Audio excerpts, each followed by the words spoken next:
Hello, I'm Luca again and welcome to my lessons of Italian grammar and cuisine. Today we are going to see an iconic recipe which is a real classical in the Italian cuisine, also because it is the base of a lot of famous recipes. We are going to have a very simple tomato sauce. Here I have some tomatoes, and I can start also with a little bit of grammar. So in Italian, tomato is pomodoro. So tomato is pomodoro. The plural is pomodori. So the singular ending in O and the plural ending in I. Pomodoro, pomodori, which is tomato. In this case they are pelati, peeled tomatoes. So peeled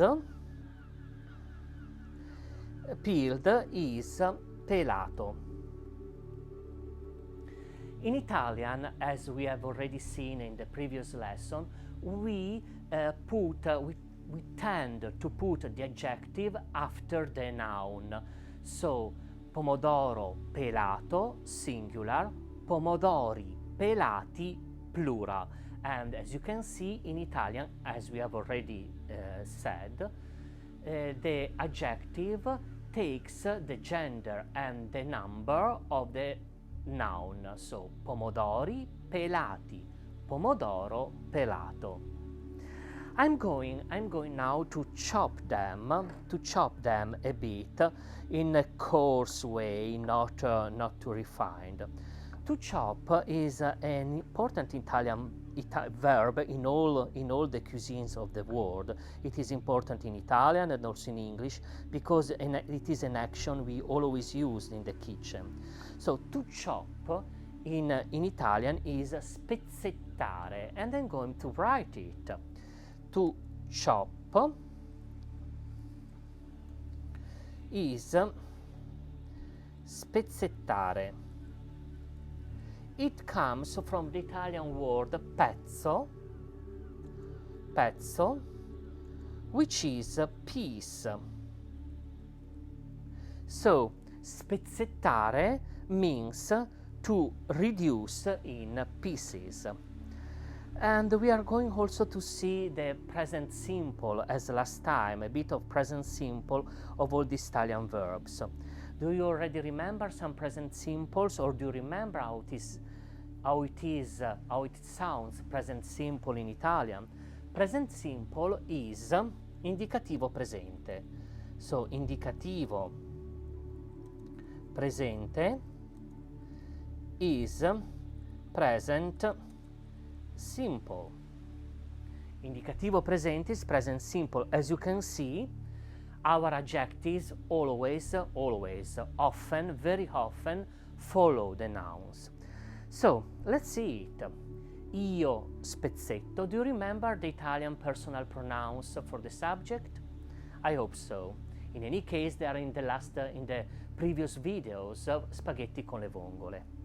Io spezzetto, tu spezzetti, egli spezzetta, noi spezzettiamo, voi spezzettate, loro spezzettano. I'm going to write it. Io spezzetto, tu spezzetti, lui or lei, which is the feminine, spezzetta. Do you remember we don't have neutron? Noi spezzettiamo, voi spezzettate, loro spezzettano.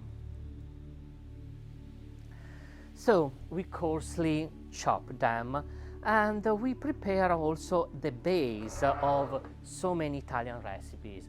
I have a saucepan.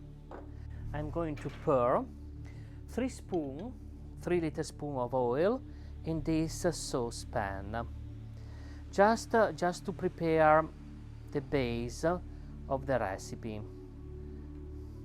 I think that also four spoons are not so bad.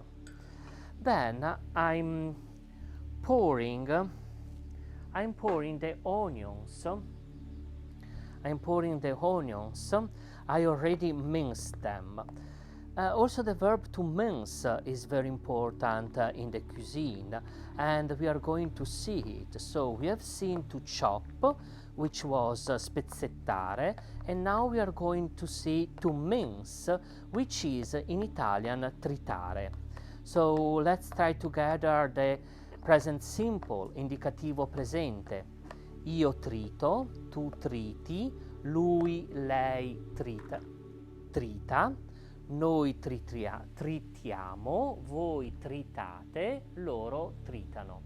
So let's go to see it written. So now we saw the verb spezzettare, to chop, which is here, and now we are going to see tritare. So tritare is to mince, and cipolle tritate is minced onions. And we can see here, as usual, the adjective, even if it is a past participle, following the noun. So cipolle is the noun, it means onions. Tritate is the adjective or past participle, which is in a perfect concordance with the noun, so feminine singular, because cipolla, which is the singular, and cipolle, which is the plural. It would be nice here to start a bit a little speech about singular, plural. We have already seen some of them. So in Italian, the classical masculin singular for noun and adjectives, not all, there are a lot of exceptions. Masculine singular is this o, like for instance in Spanish. For feminine singular, we have a, as in Spanish, Latin, and so on. Then we have a masculine plural, which is I.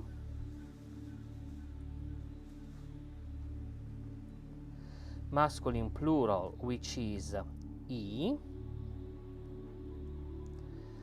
And feminine plural, which is e. So you are also starting to pronounce Italian vowels. So o, masculine singular, a, feminine singular, I, masculine plural, and e, feminine plural. So we have cipolla, cipolle plural, tritato, minced, tritata if it is one, feminine, cipolla, and tritate, many. So cipolla tritata and cipolle tritate. So we have seen also the present simple, indicativo presente of this verb, which is io trito, tu triti,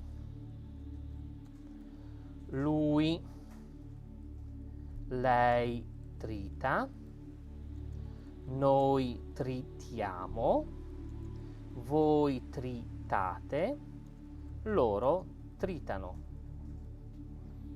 And we have so now our minced onion. We have with the olive oil.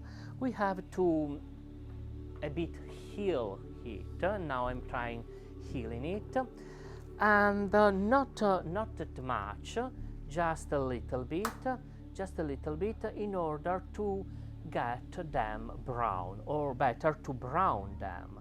This is another important verb in cuisine, to brown, to brown, which in Italian is imbiondire. Imbiondire means to get blonde.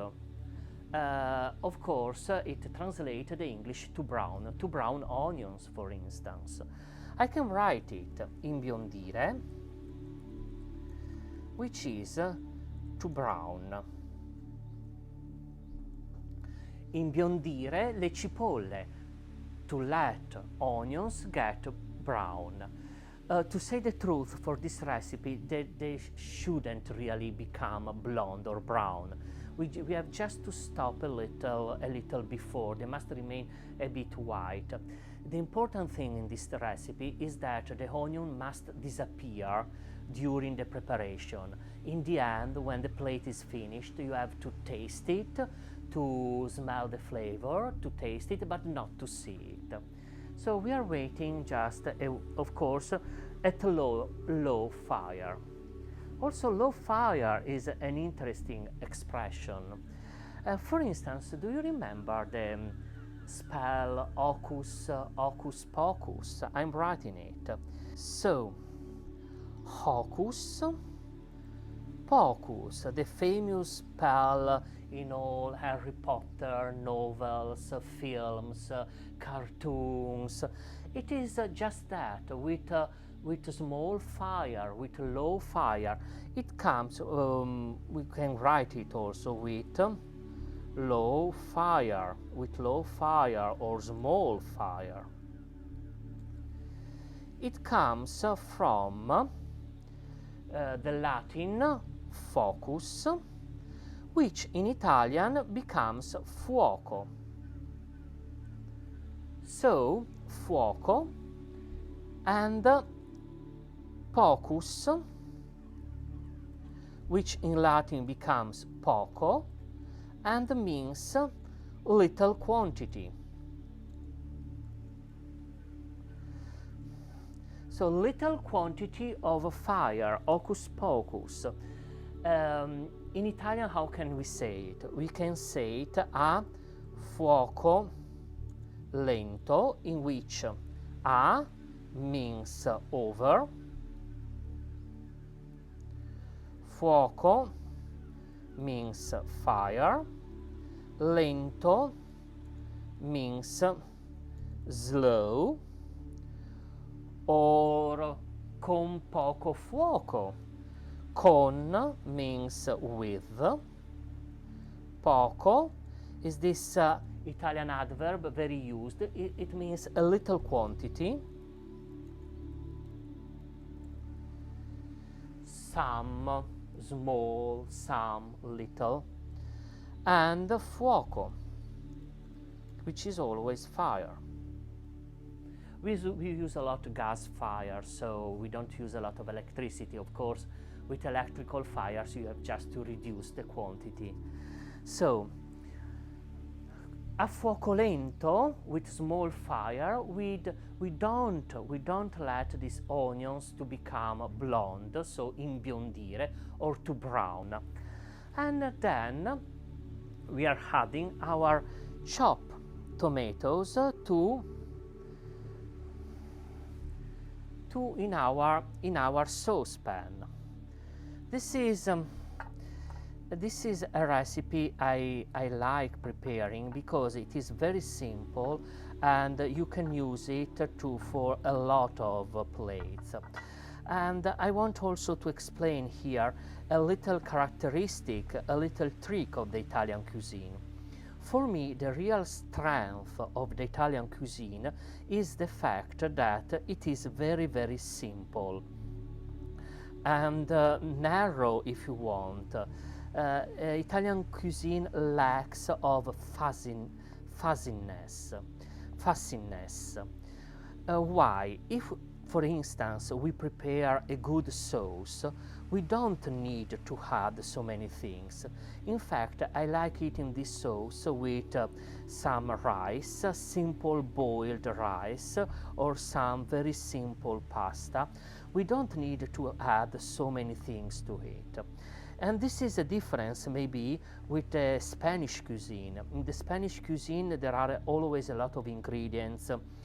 rice, meat, fish, tomato, potatoes, vegetables, they're always all together.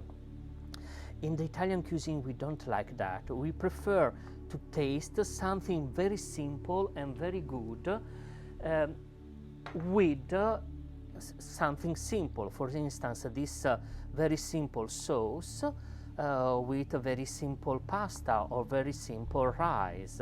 I think that I'm eating this with some boiled rice.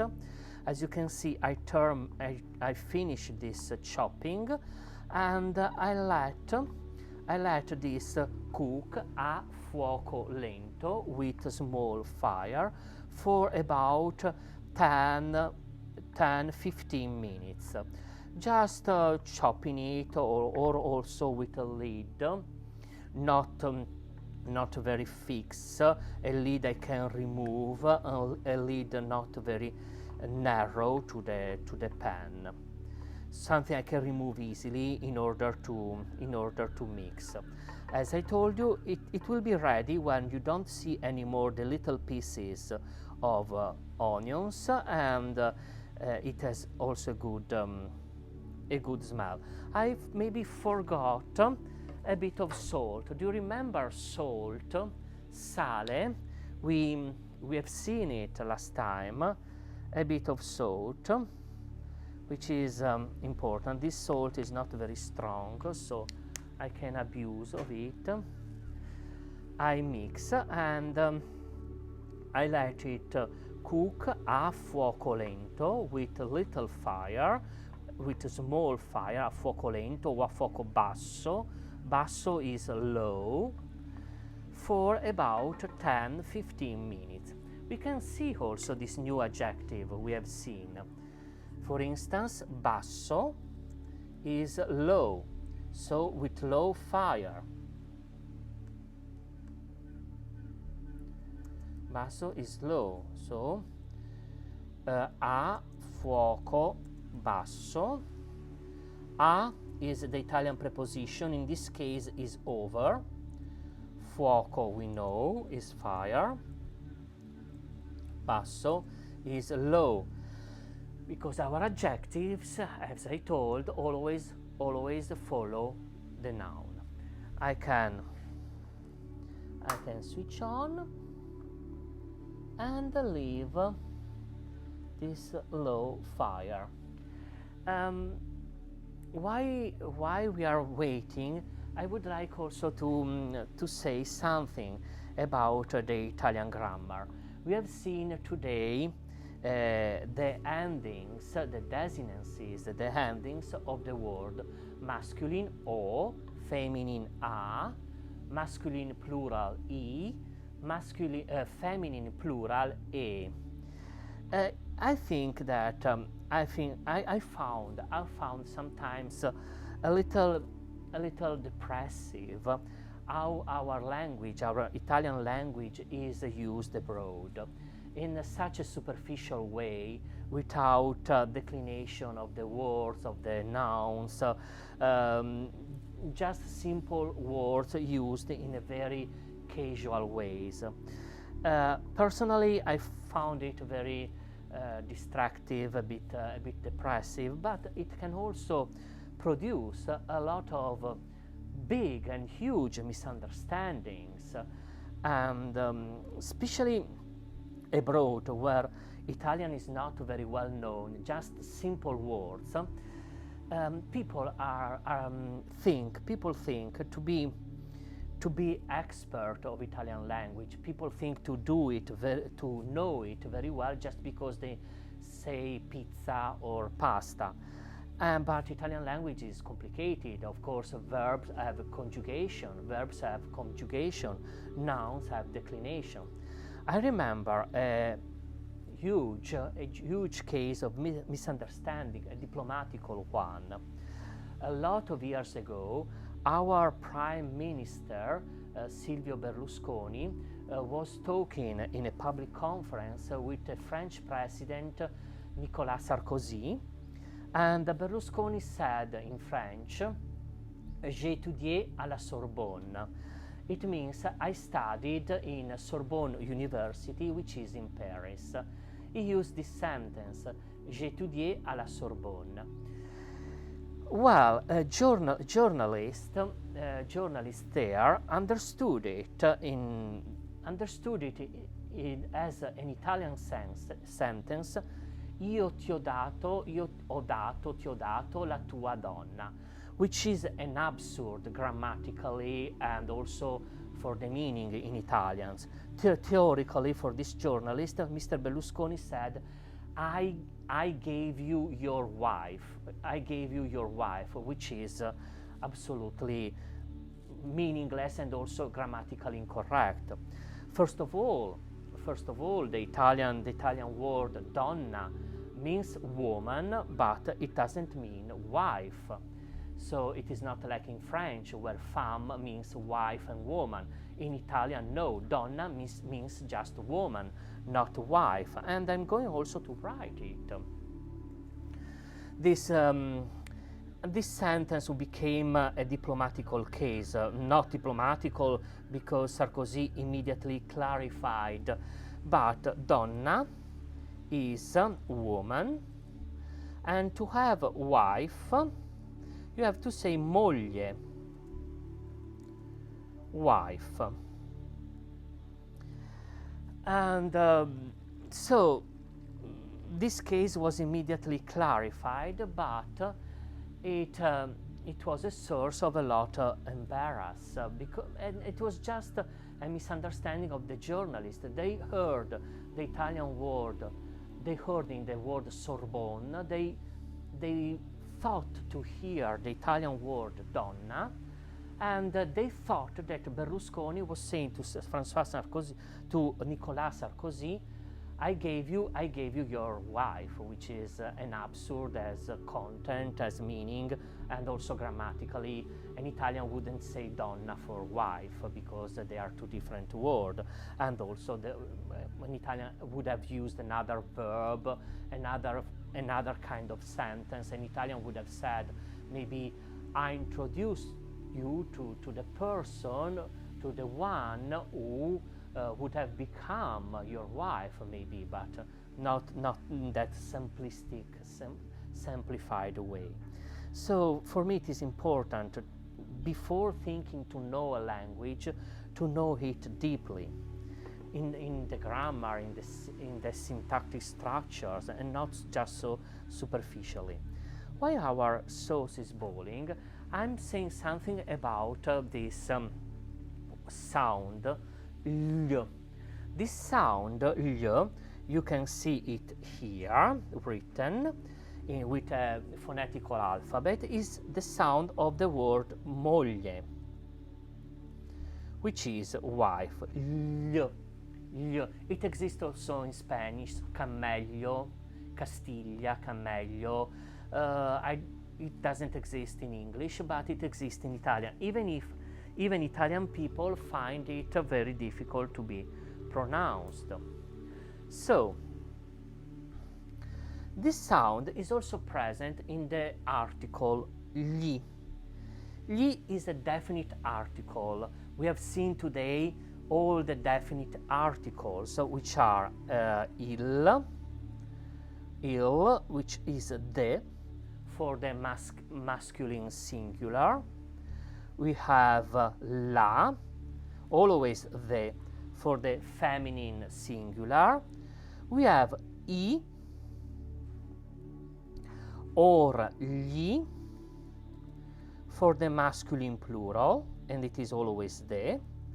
And we have le for the feminine plural.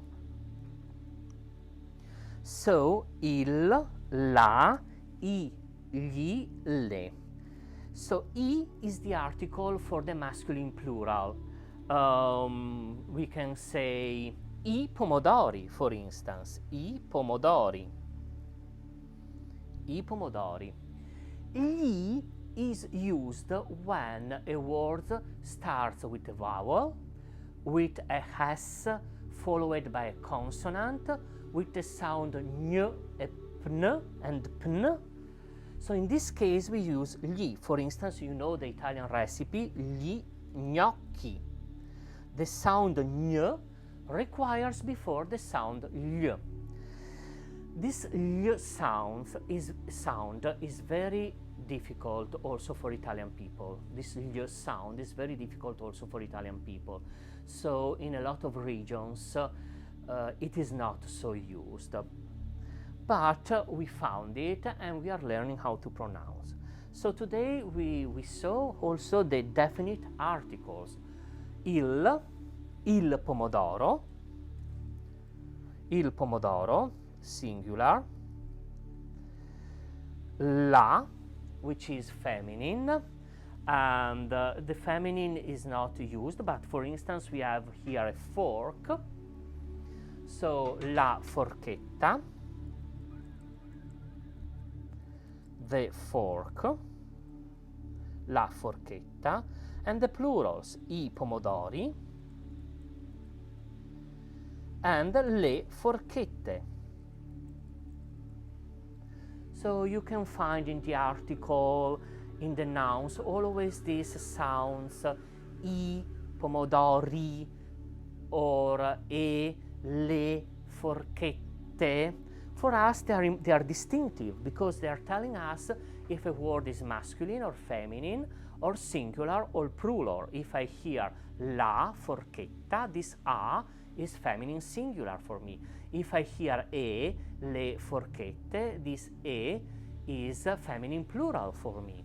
If I hear ho, il pomodoro, for me that is masculine singular. And if I hear I pomodori, for me that is masculine plural. So we are preparing our sauce. It will be ready.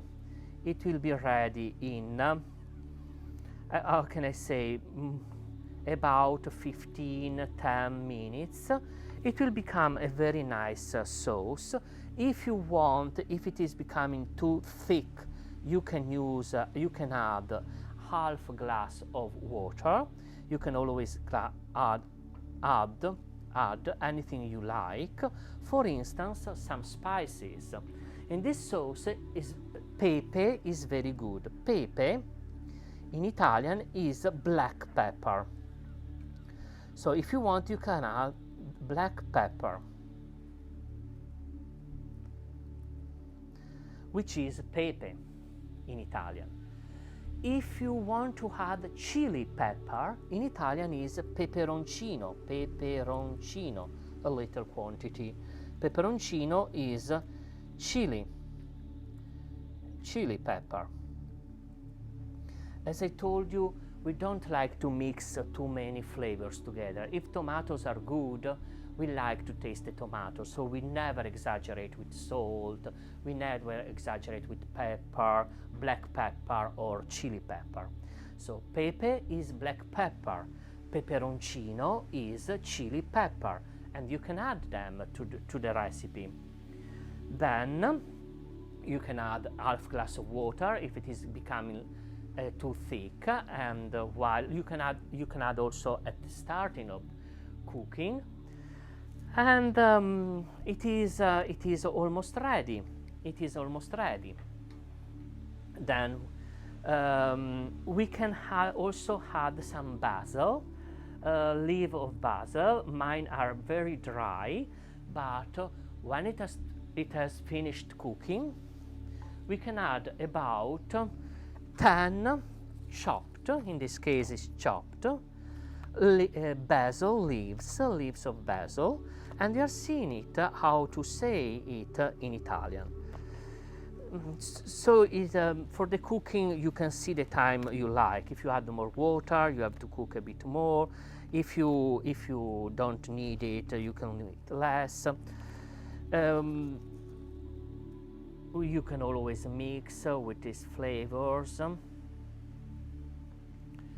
So we are going to see leaves.